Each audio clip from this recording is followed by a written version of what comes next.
Նույն զինծառայողների աշխատավարձը ոչ մեկ այնքան չի բարձրացրել, ինչքան որ մենք ենք բարձրացրել։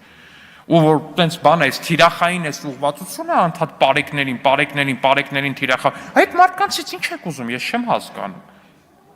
Պարոն Մանուկյան, ես անկեղծ ինձնից շատ ոչ մեկ չի ուզում, որ մեր զինծառայողները ստանան հնարավոր ամենաբարձր աշխատավարձը։ Ու դրա ուղղությամբ ամեն ինչ արվում է, բայց չի կարելի անընդհատ պարեկներին թիրախավորել։ Այդ պարեկները օդից չեն ընկել այս երկրում։ Այդ մարդիկ նույն են տղերքն են, որ 2 տարի առաջ օրինակ բան են արել, սահման են պահել։ Նույն մարդիկ են, որ զինծառայություն են անցել։ Մեր քաղաքացիներն ինչքան կարելի է այդ մարդկանց նկատմամբ sense բան անել, այդ բանը ներարկել մարդկանց նկատմամբ։ Չի կարելի տենց թիրախավորել։ Անկեղծ եմ ասում, կոնկրետ խավա, որին դրած անընդհատ թիրախավորում ու ատելություն եք սերմանում։ Նորմալ չի էլի։ Մի ասեք պարեկը այսքան պետք է ստանա, այն էլ այնքան, այսքան առաջարկում եք պարեկի աշխատավարձը իջացնել։